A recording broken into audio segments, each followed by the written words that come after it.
Hola, ¿qué tal? ¿Cómo andamos por ahí?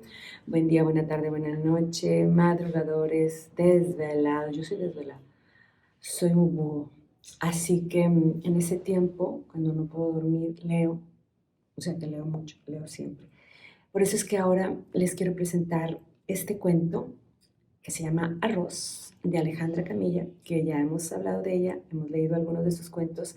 Como ella es argentina de origen japonés, en este cuento nos habla de esa relación con el Japón tan importante en su vida. Arroz, póngale oreja. Hoy es jueves y los jueves almorzamos juntos.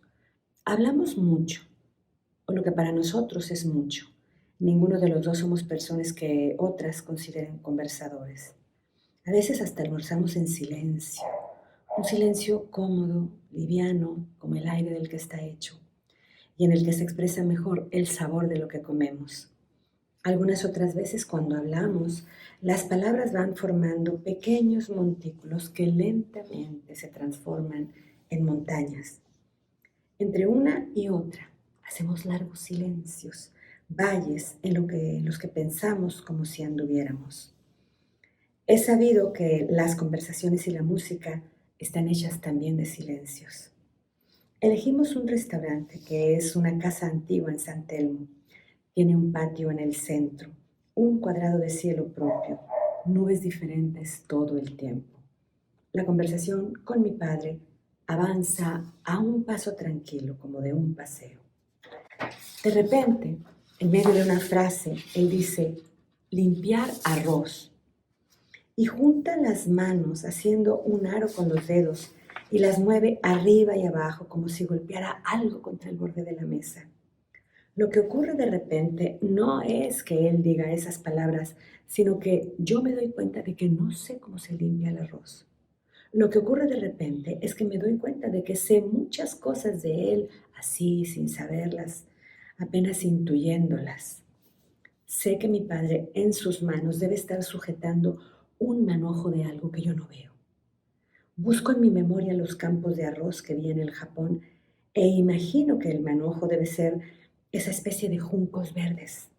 Deduzco torpemente que el arroz debe estar adherido a las plantas y al sacudirlo deben caer como pequeños frutos o semillas.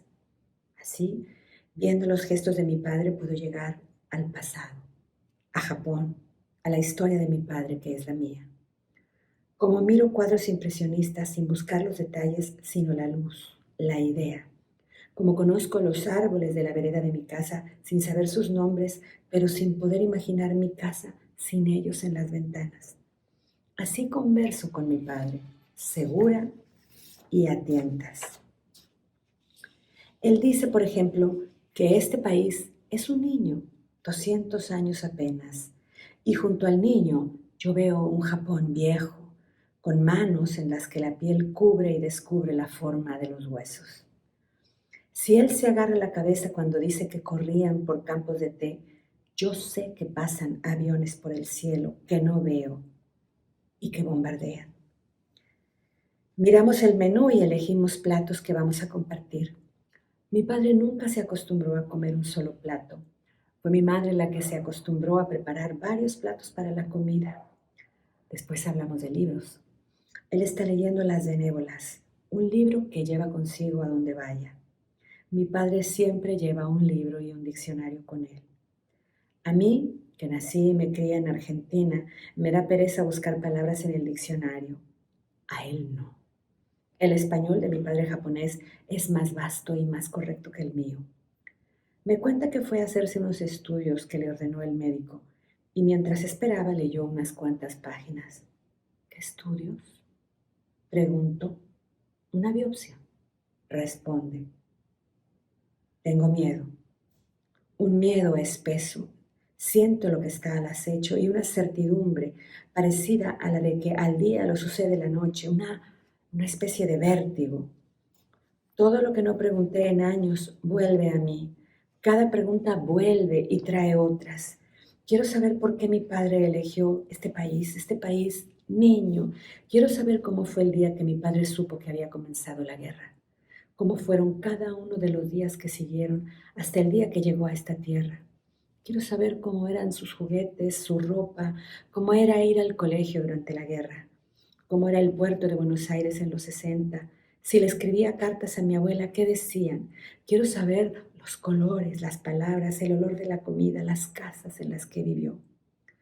Una vez me contó que cuando recién había llegado no se metía en la bañadera, sino que se lavaba afuera y solo se sumergía en el agua cuando estaba limpio, porque ese es el modo en que se hace en Japón. Como estas, quiero que me cuente más cosas, muchas, todas.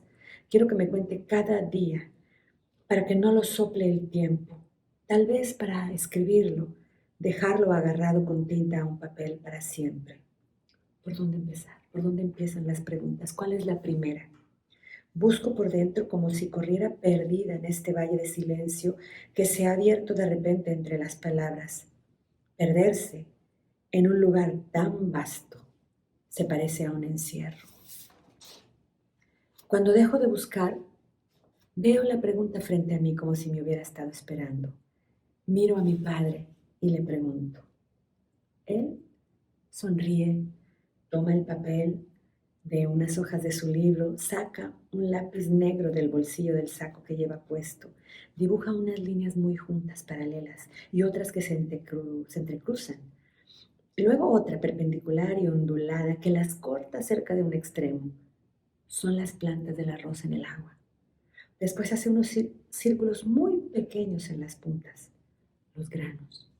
Me dice que se van llenando y vuelve a trazar las líneas, pero en lugar de rectas, curvas en los extremos. Las plantas cuando el arroz madura. Cuanto más lleno está uno, cuanto más educado es, más humilde debe ser, me dice. Uno debe inclinarse como la planta de arroz por el peso de los granos. Luego extiende las manos y los brazos y los mueve paralelos al piso. Se colocaban grandes telas sobre el campo, me dice, y yo las imagino blancas, ondulándose apenas, como se mueve el agua cuando es mansa. Él vuelve a poner las manos como si agarrara un pequeño atado y lo sacude, como hizo antes, contra el borde de la mesa. Ahora veo claramente, casi puedo tocar los granos de arroz que se desprenden. De Alejandra Camilla, Arroz. Este libro de Arroz no estoy segura realmente en cuál de sus libros viene, porque los libros que ella escribe tienen unos títulos tan poéticos. Es muy posible que esté en ese que se llama Los árboles caídos también son el bosque. Eso espero, pero si no, bueno, feliz de haber estado compartiendo este ratito con ustedes y espero que me acompañen con más cuentos, con más poemas, con un poco más de literatura, tan pronto sea posible. Aquí nos vemos si les gusta que les cuenten cuentos.